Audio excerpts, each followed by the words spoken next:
Persons who neglect self-care to the point that they are negatively impacting the tournament may be asked to correct the issue in order to continue in the event. They had to put that shit in writing?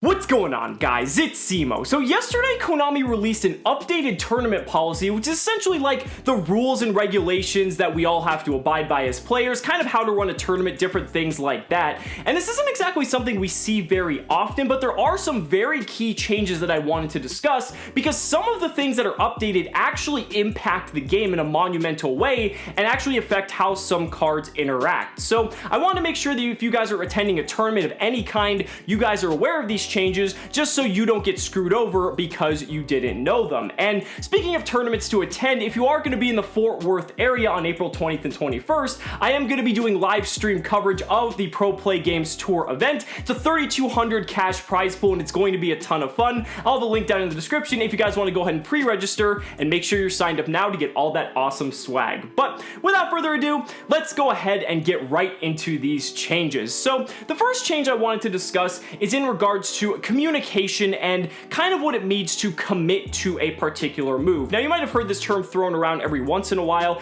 and sometimes people say, like, when you commit a certain action, it's like, oh, that means you're committed, you have to follow through with it now, and it's kind of like this gray area, but there's actually some text on this now, and so I wanted to go ahead and pretty much refer to the document in this regard. So under section H for communication, it reads, committing to a move includes, but is not limited to, verbally stating or announcing an action or removing your hand from a card. If your verbal statement contradicts an action you take in the game, and the verbal statement is a legal player action, the verbal statement overrules the action you performed. So basically, you see when people are playing chess, they don't take their hand off the specific piece that they might be moving because they're still contemplating if that is the correct move. So if you're like special summoning a monster or something and you don't know if you want to be in attack or defense mode, just keep your hand on it if you're doing that rotation, and then that way, when you fully commit, take your hand off, and that way your opponent can't shark you or do anything like that. It's nice to have a little bit of clarification for that, and I think that's pretty good moving forward. So ultimately, just make sure that you keep your hands on your cards before you fully commit to that specific action. Now, there's a brand new section introduced here, which is hygiene. Now, for hygiene, it says,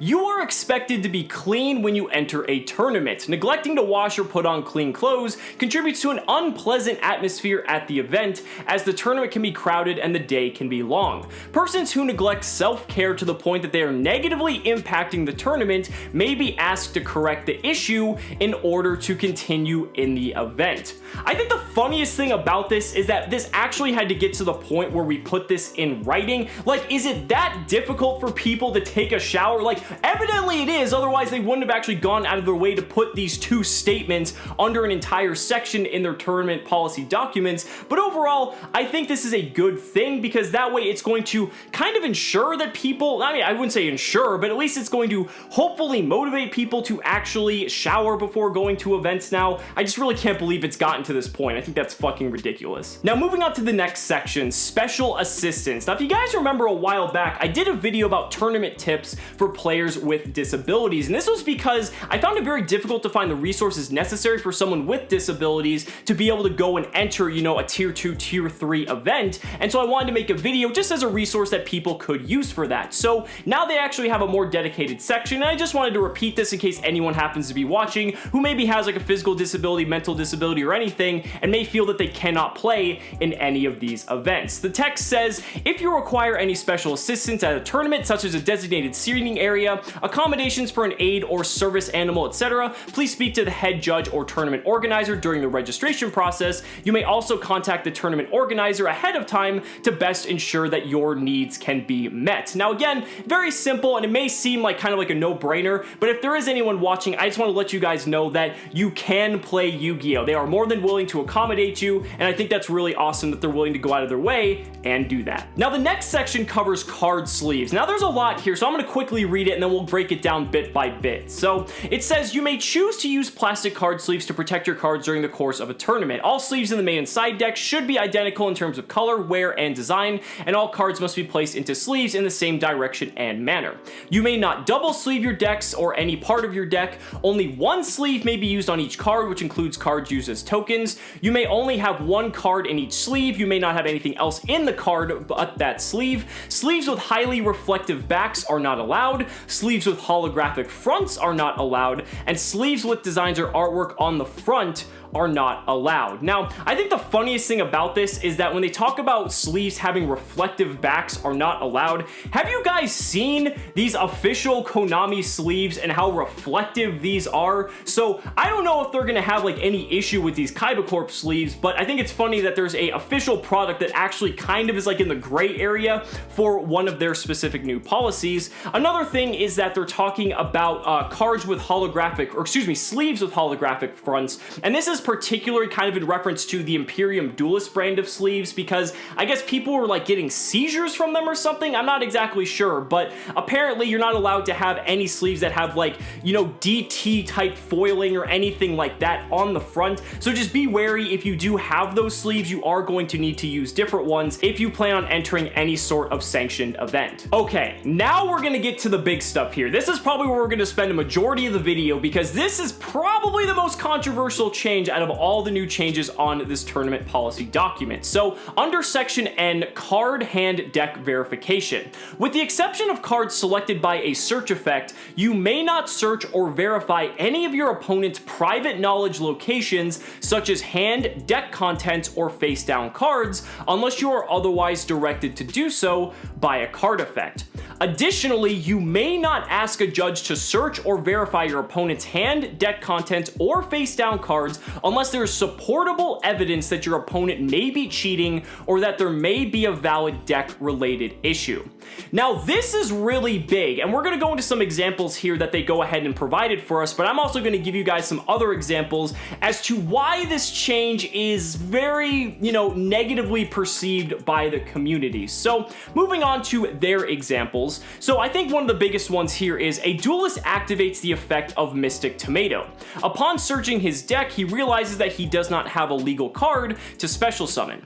His opponent does not get to search the main deck to verify. So before, if you didn't have a legal target in your deck, your opponent could ask to see your deck to prove that you didn't have a legal target to verify, because the issue here is that you could theoretically have a legal target to special summon off of something like Mystic Tomato, but it might be in your better interest to not summon it, because it could be a card that's like very awkward if it gets summoned. Again, it just basically betters you if you don't resolve that effect. And the thing is now, because as your opponent you can't verify, you don't know whether or not they're telling the truth. And so this is kind of just going in line with like the end of match procedures. It's just encouraging negative behavior and toxic behavior at that players are going to be like more inclined to cheat because they know they can get away with it because of the rules. Now, again, the end of match procedures for time isn't exactly cheating, but it's just I wouldn't say an unfair way to play the game, but it's just something that neither player wants to be in that position, because the player winning doesn't feel good about it, the player losing definitely doesn't feel good about it. So this is going to be one of those things where it kind of creates that same dynamic. Let me go ahead and give you guys another example that they provided. Duelist A activates Mind Crush and declares Effect Veiler.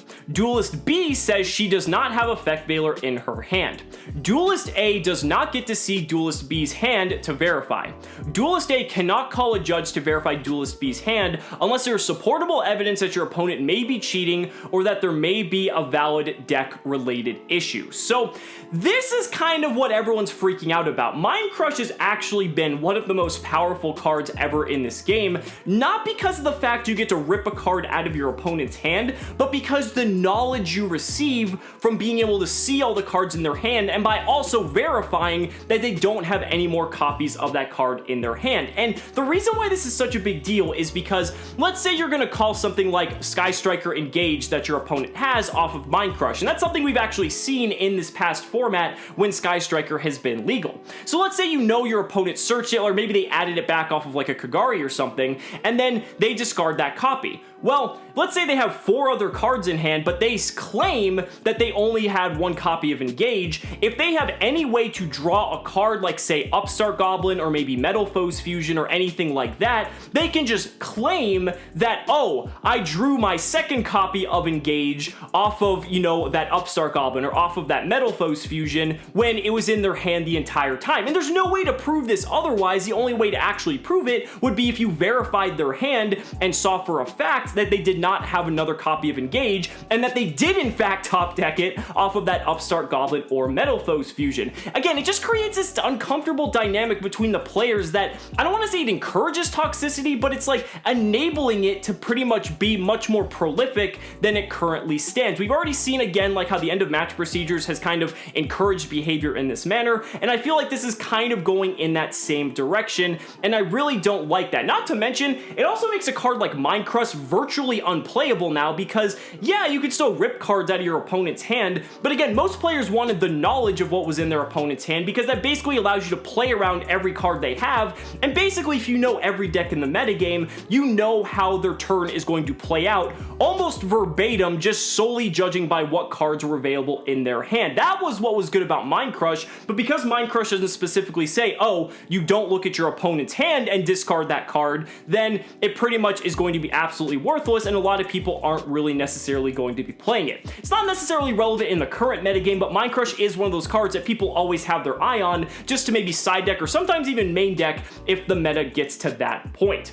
There are some other cards and interactions that this does affect though, and I wanted to go ahead and cover those as well. So let's take an example like Book of Moon versus Shaddoll Fusion. So let's say you control a monster that was special summoned from the extra deck and your opponent activates Shaddoll Fusion. If you chain Book of Moon as chain link 2 and target your extra deck monster, assuming it isn't a link monster, it can go face down, the chain resolves backwards. So Book of Moon will flip the monster face down, Shaddoll Fusion will now resolve, but because you no longer control a monster that was special summoned from the extra deck, Shaddoll Fusion actually has to use monsters that are on your field or in your hand, and they can't use materials from the deck for that fusion summon. This was a play that I would do back in the day, and the thing is, this is actually really bad because let's say your opponent doesn't want to fuse monsters from their hand with Shaddoll Fusion anymore, they can just say, oh, I don't have the materials to make that, you know, fusion monster, and they just let Shaddoll Fusion fizzle, where realistically, they probably do have those materials, but it probably just serves their better interest not to.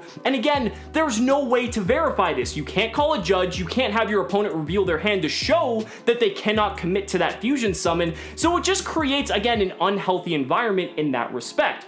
Let's take another example with a deck like ABC. One of the most common plays was to make your C Crush Wyvern chain link 1 and your B Buster Drake chain link 2. When the chain resolved backwards, B Buster Drake would add one of the ABC cards to your hand, and then C Crush Wyvern could special summon one of those monsters from your hand, presuming you already had an ABC piece in your hand to activate C Crush Wyvern's effect in the first place. Now, this was already an issue in the past because people would already be calling judges just to have them confirm that the player had an ABC piece in their hand to be able to activate C Crush Wyvern's effect. But now, because there's no verification for that, they can just add whatever they want off of B and then summon it, and the other 3 or 4 cards in their hand could not be ABC pieces whatsoever, and you're really not going to know unless they happen to just set all their cards in their hand at the end of that turn, which, if they're going to be that malicious, I wouldn't think they would go out of their way to do that. So again, it just contributes to that sort of toxic behavior that I really don't think is healthy for the game. Some other interactions would be something like Lullaby of Obedience. You know, now with Lullaby of Obedience, when you call a specific monster out of your opponent's deck,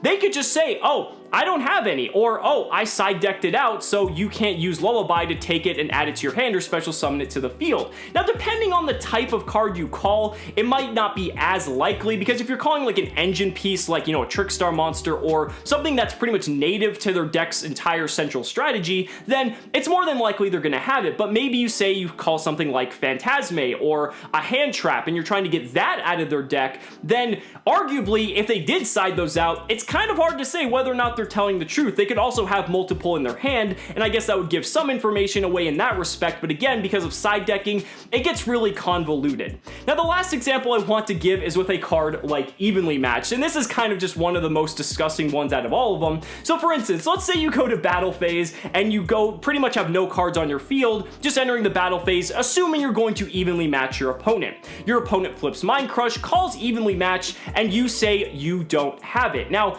it isn't the first time people have bluffed evenly match. It's not like that's never happened before, but the thing is, you could have the evenly matched in your hand and then just not use it, and then let's say your next turn rolls around, you draw a card, and now you could say, oh look, I have evenly matched now, go to battle phase again, then evenly match your opponent, and again, your opponent's not really going to know if you already had the evenly match because there's no way to verify otherwise, or if you actually did in fact top deck that second copy of evenly matched. So again, it just creates all these really just kind of degenerate dynamics that I'm not really a fan of, and I think people, while I think ultimately, I want to believe a majority of the players in this game aren't going to pretty much involve themselves with this type of malicious behavior, but there are always going to be bad actors, and I think that's kind of the unfortunate thing. So the ultimate lesson here is just be careful, be very mindful of what cards your opponent has that you do have knowledge of, and just do your best to make sure that you don't get screwed over by these new procedures that have now been implemented. So